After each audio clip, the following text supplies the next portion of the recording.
All right, moving on to the next division we'll be talking about today. That is the NFC East. And this is a really fun conversation because we live in New York, so we know what the deal is with the Giants. You have the Eagles, who aren't too far by. You have the Washington football team, who isn't too far by. You have the Cowboys, who are always in the news. So I'm going to start off by saying this. I'm going to predict the Philadelphia Eagles to win the NFC East for many reasons. Number one, I think they have the best quarterback in the division. It's not even close. What Carson Wentz was able to do last year, playing with a bunch of no-names, was phenomenal. He led an Eagles team with Boston Scott and Greg Ward as his top weapons into the playoffs. Philadelphia was 4-7, and Carson Wentz was like, get on my back, and this team won the last 5 games of the season, got into the playoffs, and if he doesn't get hurt in that playoff game, they really should have beaten Seattle. And I know everyone's going to say the injuries, and I understand. Carson Wentz needs to stay healthy. But last year, he didn't get hurt, in the regular season. He started all 16 games and had a freak injury on a dirty hit by Jadeveon Clowney. That was clearly headhunting. So I think when you look at Carson Wentz, you look at the fact that Miles Sanders should be back ready to go. You look at the fact that, Philadelphia, they didn't do that much to improve their weapons and their wide receivers, but they did draft Jalen Reagor, a kid they really like. They have probably the best 1-2 tight end combo in the game in Zach Ertz and Dallas Goedert. And when you look at Philadelphia's defense, I think that unit could be pretty good as well. So I'll ask you guys, how do you feel about this Eagle team? Chase, you got it. We've had this conversation way too many times. This debate, Dak versus Wentz. You take Wentz, I take Dak. Team-wise, especially, I think the Cowboys team is just filled with talent. You got Dak, Zeke, their receivers. You have Cooper, Gallup, Lamb, like Jarwin. And then the defense is thought they're always gonna make a decent defense. I think they got both teams got hurt with injuries last year, but I think the Eagles they've already, correct me if I'm wrong, they're down 2 offensive linemen to start the year. So I think that's gonna be huge for them. And Wentz is great, but when you talk about Wentz, the first thing that's gonna come up is he's been hurt a lot, and if he can stay this full year healthy, yeah, I think they can. I don't think there's a clear winner here. I do have the Cowboys taking it just because Dak's been relatively healthy, the whole team's been healthy, and I think they're gonna beat the Eagles maybe a week 16, week 17 team again. Hopefully they put up big numbers. Okay, Chase, let me ask you this, though. When Carson Wentz is on the field, what do you think of his game? Do you think he's ready to, take a step as one of the better young quarterbacks in the league? What do you think of him, man? Do you think... Yeah, 100% should. You were right. He elevated his team last year with no receivers. They got Marquise Goodwin. They have the double tight ends that have been good. They not bring back Jeffrey, which I was kind of surprised about. But if they're healthy, there's no reason why they can't win the division. Both of those teams should be going into the season saying, we're winning this and it shouldn't be that close. Mm-hmm. So, the other thing about Philadelphia that I forgot to mention really quickly, and then Andrew, I'll throw it over to you, is their coach, man. Doug Peterson is a winner. And I feel like, whatever game the Eagles are in, when that guy's my head coach, I believe that my team at least has a shot to win, and they're going to play well prepared. Ever since that Super Bowl against New England, man, Doug Peterson has really, gained my trust as one of the more elite head coaches in the league. I like their defense as well. They brought in Darius Slay. I think that's going to end up, being a huge addition. And the last couple of years, not only Carson Wentz, but really the whole Eagle team has kind of had trouble staying healthy as a collective unit. And I think hopefully this year they'll be able to do that. They have some guys on defense as well, like Derek Barnett, Javon Hargrave they bring in, that I think could be ready to take a next step sooner rather than later. And I just really like the way this team is set up. So, Andrew, I'll throw it over to you. Who do you have winning the NFC East? Yeah, I just got to say one thing. So, actually, Marquise Goodwin's actually not on the Eagles because he opted out of COVID. So, he's not playing. So, I don't know, just to add on to my point, I'm just going to say the Cowboys because I feel like they made the more additions on this offseason and they have more talent than the Eagles, flat out. I take Carson Wentz over Dak any day, but the fact is that Carson Wentz doesn't have the team around that Dak has. Mm-hmm. They used their first round draft pick to get CeeDee Lamb, like Chase said. They got Andy Dalton the backup, so any instability, any injury is not going to be an issue. And they got really good players like Everson Griffin, Dontari Poe, Alden Smith, who is a pretty good addition, and they got Greg Zuerlein, who's a game changer in the kicking department. So I think that the Cowboys just made overall a better offseason, and I feel like they're going to be able to overtake the Eagles, even though they do have a little less of a quarterback in them. And also, I just got to say one thing about the Eagles that I want to ask you guys, and I have no idea. I just don't understand why they wasted their first-round draft pick on Jalen Hurts. A second-round pick. Yeah. I agree. Second-round pick, why? Yeah, I mean, nah, yeah, dude, for sure. I think, dude, that's another thing about Sean Payton that I forgot to say.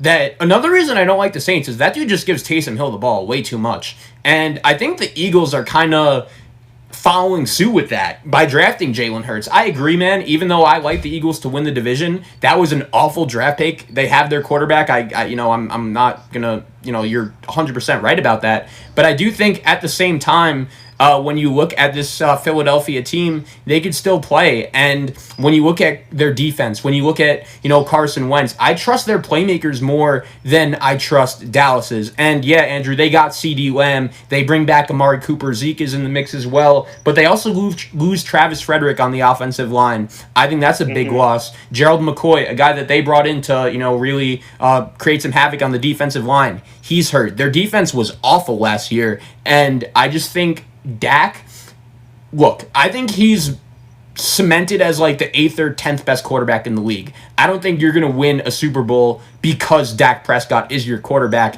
And when he's requesting to make as much money as, he's wanted, it's tough because his consistency in terms of games played is there, and he's a rock and he's a good leader, but I don't see the top-notch talent in him that I see with Carson Wentz. And even though Dallas around their quarterback is a little better, I don't think it's that much to put them over the Eagles. And I don't trust Mike McCarthy. I know this guy won a Super Bowl as the head coach of the Packers, but just the way it ended with him and Aaron Rodgers there, I don't trust him to get the job done. I like the Eagles for that reason. And, Andrew, I'm going to ask you, what do you guys think about Dak? Do you think he's right to be requesting as much money as he has? Nah, man. Look, I understand why, because, you put up the stats he does with the record he does, and it's a really good resume, but I don't think he's worth $40 million anywhere near that, to be honest. He's another definition of a really good game manager. And look, you put him on a team, you put him on the Eagles, oh, God. Yeah, and that's what I mean, dude. I would rather have Andy Dalton as my starting quarterback with the money that he's making right now than Dak at, $40 million, man. I don't think he makes much. I don't think he makes that much of a difference. And, for me, once again, I think he's the 8th best quarterback in the league, and he hasn't been able to do enough considering the situation he's in. He has one of the best running backs in the league. He's had consistently one of the best offensive lines in the league. Now he has even more weapons than usual, and hopefully his defense will be better. And I, once again, just don't trust his head coach. I think there's too much being relied on here that are question marks with this Cowboy team. And do you ever trust the Cowboys to win? The last couple of years, they just haven't been good. I feel like you can never trust this team. Give me the coach that has won the Super Bowl, and that's Doug Peterson. Yeah. Zach, one quick question. What do you have as a number of games to win the division? I would say 10, man. I know last year it was a weak division, but I think, honestly, I think Dallas is an 8-8 team. So I guess I should say, I guess I should say 9, but I think Philadelphia is better than that. I think Philadelphia is going to be a Super Bowl contender, assuming Carson Wentz stays healthy, which I think he is. Okay. Chase, how about you, man? Anything else to add with Dallas?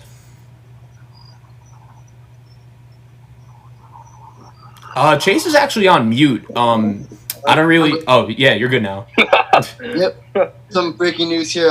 Von Miller went down with a lower leg injury and is probably out for the season. So. Oh wow. Shit. As a Broncos. That's terrible. That's terrible, dude. To read a week before the season as a Broncos fan. So. Wow. All right. So some breaking news on this episode of the podcast. Always like to see that. But heartbreaking. Chase, as much as I'm very sorry about that. Why do you like Dallas to win the division, though, man? I got into it before. I think top to bottom that roster is just too talented, and I don't trust the Eagles to stay healthy. I think the Cowboys, they had a couple games where they just didn't play well. Last year, the game against the Eagles, the Thanksgiving game against the Bills, but they got Lamb. Andrew talked before about the guys they added on defense this year. They keep adding more and more guys, and I think Dak can put it together. I think he did have a great year last year. Do I think he deserves $40 million? No, I don't think anyone other than Mahomes does. But I think he's a very great quarterback, and I think Zeke's a great running back. And Nothing has changed, man. Like, last year in that Eagle game that you're referencing to, dude, like, that's a game I can't get out of my head. They had, if you want to call the two quarterbacks even, that's fine. Dallas had the advantage at every other position, and still Philadelphia was able to beat them. And that's a game for me that I just couldn't get out of my head, man. And when it comes to who do I think is winning this division, that's the game I'm going to use as a clear-cut example, man. Philadelphia just came to play in the big spot, and I really like what they were able to do there. Let's talk about the Giants a little bit. I got to be real with you guys. I think the Giants aren't going to be as bad as everyone thinks they are. I think Daniel Jones really showed flashes last year as a quarterback that could do some good things. You give him Saquon Barkley back in the fold. He really created some nice chemistry with Darius Slayton last year. I think their defense and offensive line, which usually over the last couple of years have been the New York Giants, two weaknesses, I think they could be better from that aspect. So I'm going to ask you guys, when you look at this Giant team, what do you guys think? Well, I say that the Giants are who they are, and I see that they are who they are from last year. And I don't see much really change, to be honest, Zach. Look, I like Daniel Jones. I need to see more of him to really see how good he can be. But look at it, man. Look, they got some pieces, and they have some solid pieces they got over this offseason, like Bradbury, Logan Ryan recently just signed. Andrew Thomas is going to be a really good guy, man. But let me just tell you this. Did they really get any big game changers in the most important positions in the game? Like, that is, besides left tackle, which is important. I didn't see them get any stud wide receivers or anything like that. Nothing on the defense line. No huge impact edge rushers. And I just see them in a lot of turmoil, not going to lie, because I don't like their coach. Well, how do you know that, though? He hasn't coached a game. Well, I just don't What makes like you say the that? idea of, because so I've been reading in the news, and I've been seeing that he's been like this guy who's like trying to be like Bill Belichick, and you see how that turns out. He takes the numbers off the names off their back of their jerseys. He makes them run extra laps for respect, and I just something about that just doesn't remind me of that's how an NFL coach should be, because I feel like I just don't like the early start from him. Look, all right, interesting. I have nothing. Well, yeah, I know it's a very small thing, but it's just like just watch out for that. There might be some instability because veterans are not going to want to listen to a new coach that thinks he's the sheriff in town. Yeah, and You know what I'm saying? a lot of people have said just regarding all of the first-year head coaches around the league that when you look at this season and the fact that there was no rookie OTAs, it was a shortened training camp, and when you look at all the circumstances, that was a reason for some people why they didn't like the New York Giants to do well. But I think this team is going to be better than they've been the last couple of years, and Andrew, what you said about, Bill Belichick disciples and like the fact that they haven't really been that successful, throughout the last couple of years, that's a concern. And I don't think the Giants are going to be a playoff team or anything, but I think they're going to be 7-9 in that range. I think they're going to be better than people expect, and that starts with the quarterback. I think this kid is a player. What he was able to do in his first game last year was phenomenal, and really ever since then he had some problems, especially with fumbles and a little bit of interceptions, but he's athletic, he could run, he has a big-time arm, and I like Daniel Jones, and if he was my franchise's quarterback of the future, I'd be feeling pretty good about it. Chase, let's throw you in here, man. I know you have some takes on Daniel Jones. Talk to me. I step up, and I'll talk about them when we get to them. The Giants, Andrew talked about it. They didn't get a lot of playmakers. And, Saquon was hurt last year. He was ineffective when he came back, understandably, but didn't put much around him. They still haven't put much around him. Defense still has question marks all over, Daniel Jones himself, he did show promise, yes, but the turnovers were Jameis Winston-esque, and that's where it starts with them. They bring in that new head coach, so there's a lot that has to go right for them. Not saying they can't be great in the future, but no. Yeah, dude, I mean, go ahead. Sorry, Zach. I'm just saying, so 7-9, I have them a little lower because you got to look at the opponents that they're versing, and they have a very tough schedule, actually, not going to lie. They're going to be versing the NFC West, so they're going to be versing the Seahawks, the Niners, and the Cardinals, as well as the AFC, I believe, West or East. I don't know which one. It's the North, I believe, because they play the Steelers week 1, yeah. Yeah, so they got a tough schedule, Zach. It's going to be really tough to see them pull out 7 wins. Yeah, I just think that, a start of Jones, Barkley, and Slayton, like that's a really good place to start.